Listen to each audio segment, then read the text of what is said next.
Assalamualaikum warahmatullahi wabarakatuh. Bismillahirrahmanirrahim. Alhamdulillahirabbil alamin. Wassalatu wassalamu ala asyrafil anbiya wal mursalin wa ala alihi wa sahbihi ajma'in. Amma ba'du. Para pemirsa yang dirahmati Allah Subhanahu wa taala, dimanapun Anda berada, alhamdulillah kita bisa berjumpa lagi di channel Faidah Doa ini. Semoga perjumpaan kita kali ini bisa menambah ketakwaan kita kepada Allah Subhanahu wa taala, menambah keimanan kita, karena pada dasarnya semua yang kita alami adalah atas kehendak Allah Subhanahu wa taala. Anda ditakdirkan menemukan channel ini pun juga kehendak dari Allah Subhanahu wa taala. Tanpa kehendaknya kita tidak bisa apa-apa. Semoga dengan adanya channel ini bisa membantu para pemirsa semuanya yang sedang membutuhkan amalan atau doa-doa khusus untuk hajat-hajat tertentu. Semoga dengan wasilah amalan atau doa yang ada di channel ini, doa-doanya segera diijabah oleh Allah Subhanahu wa taala. Amin ya rabbal alamin. Para pemirsa yang dirahmati Allah Subhanahu wa taala, apabila Anda mengalami kesusahan, banyak hutang, banyak masalah, jangan bersedih.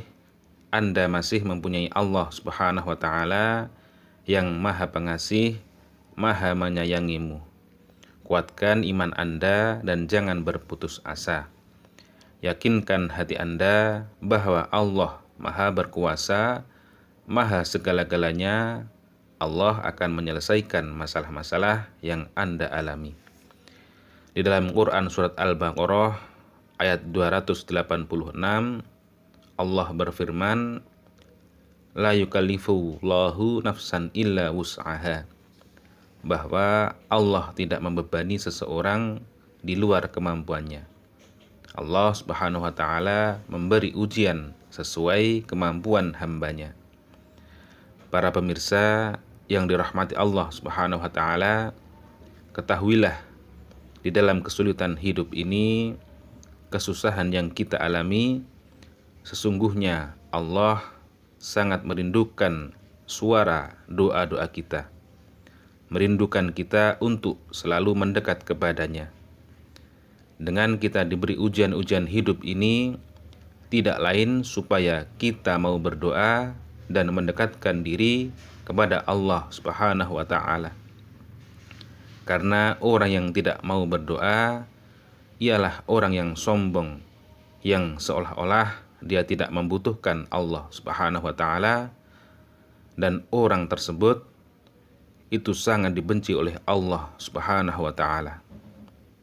Di dalam Quran surat Al-Mu'min ayat 60, Allah Subhanahu wa taala memerintahkan dan menjanjikan pada hambanya untuk berdoa dan akan dikabulkan. Wa qala rabbukum ud'uni astajib lakum innal ladzina yastakbiruna an ibadati sayadkhuluna jahannama dakhirin. Berdoalah kepadaku, niscaya akan aku kabulkan doamu. Sesungguhnya orang-orang yang menyombongkan diri dari menyembahku akan masuk neraka jahanam dalam keadaan hina dina. Maka dari itu, dengan merujuk ayat tersebut, kami tak bosan-bosannya mendoakan, memohon kepada Allah Subhanahu wa taala untuk para pemirsa semuanya yang setia menyimak kajian-kajian keutamaan doa di channel ini. Semoga hajat-hajat para pemirsa semuanya segera dikabulkan oleh Allah Subhanahu wa taala, selalu diberikan kesehatan, umur yang panjang dan berkah, rizki yang melimpah ruah. Yang sedang mempunyai amanah atau hutang, semoga secepatnya bisa melunasi. Dan yang paling penting dalam hidup ini, semoga kita semua selalu mendapatkan ridho dari Allah Subhanahu wa taala fid dunya wal akhirah. Amin ya rabbal alamin.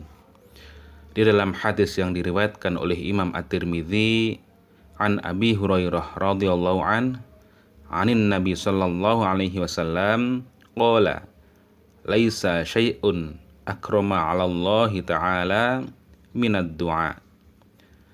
Nabi sallallahu alaihi wasallam bersabda, tidak ada sesuatu yang paling mulia di sisi Allah dibandingkan dengan doa.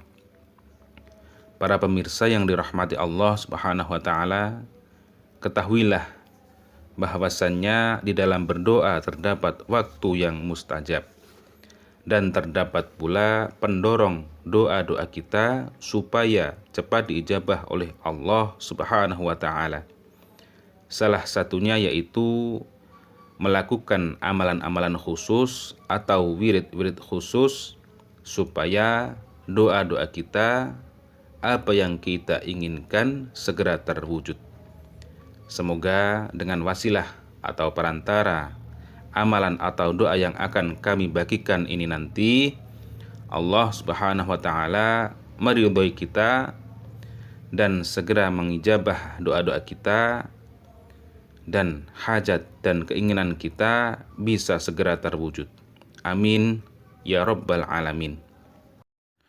Para pemirsa yang dirahmati Allah Subhanahu wa taala, salah satu sholat sunnah yang diajarkan oleh Nabi Muhammad sallallahu alaihi wasallam dalam rangka memohon ditunaikannya hajat-hajat kita adalah sholat hajat.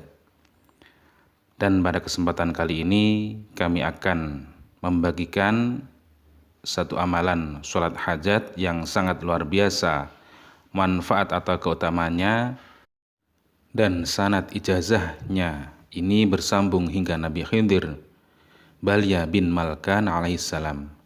Menurut Imam Syafi'i, sholat sunnah hajat ini disebut sebagai dengan sholat sunnah hajat untuk mencapai 1000 macam keinginan. Jadi apabila para pemirsa memiliki hajat atau keinginan, hajat menjual tanah atau rumah atau properti, atau hajat segera bisa melunasi hutang-hutangnya atau hajat-hajat yang lainnya, maka Anda bisa mengamalkan amalan ini dengan tata cara sebagai berikut, yaitu yang pertama niat sholat sunnah hajat, yaitu niatnya usolli sunnatal hajati raq'ataini lillahi ta'ala. Dan pada rakaat pertama setelah membaca surat Al-Fatihah dilanjutkan dengan membaca surat Qul ya ayyuhal kafirun, yaitu bismillahirrahmanirrahim. Qul ya ayyuhal kafirun la a'budu ma ta'budun wa la antum 'abiduna ma a'bud wa la ana 'abidu ma 'abadtum wa la antum 'abiduna ma a'bud lakum dinukum waliyadin. Ini dibaca sebanyak 10 kali pada rakaat yang pertama setelah membaca surat Al-Fatihah. Kemudian untuk rakaat yang kedua setelah membaca surat Al-Fatihah dilanjutkan membaca surat Al-Ikhlas, yaitu Qul huwallahu ahad, Allahus samad, lam yalid wa lam yulad wa lam yakul lahu kufuwan ahad. Dibaca sebanyak 11 kali. Dan setelah itu, setelah salam, melakukan sujud. Jadi setelah selesai salam, kemudian sujud dengan membaca, yaitu yang pertama membaca Allahumma sholli ala Muhammad wa ala ali Muhammad. Ini bacaan ini dibaca sebanyak 10 kali. Kemudian dilanjut membaca subhanallah walhamdulillah wala ilaha illallah wallahu akbar wala haula wala quwwata illa billahil aliyyil azim. Ini juga dibaca sebanyak 10 kali. Kemudian dilanjutkan membaca Rabbana atina fid dunya hasanah wa fil akhirati hasanah wa qina adzabannar. Ini doa ini juga dibaca sebanyak 10 kali. Dan setelah selesai membaca amalan-amalan tersebut dan masih dalam posisi bersujud, Kemudian sebutkan hajat-hajat Anda atau keinginan-keinginan Anda. Demikian, wallahu a'lam. Wassalamualaikum warahmatullahi wabarakatuh.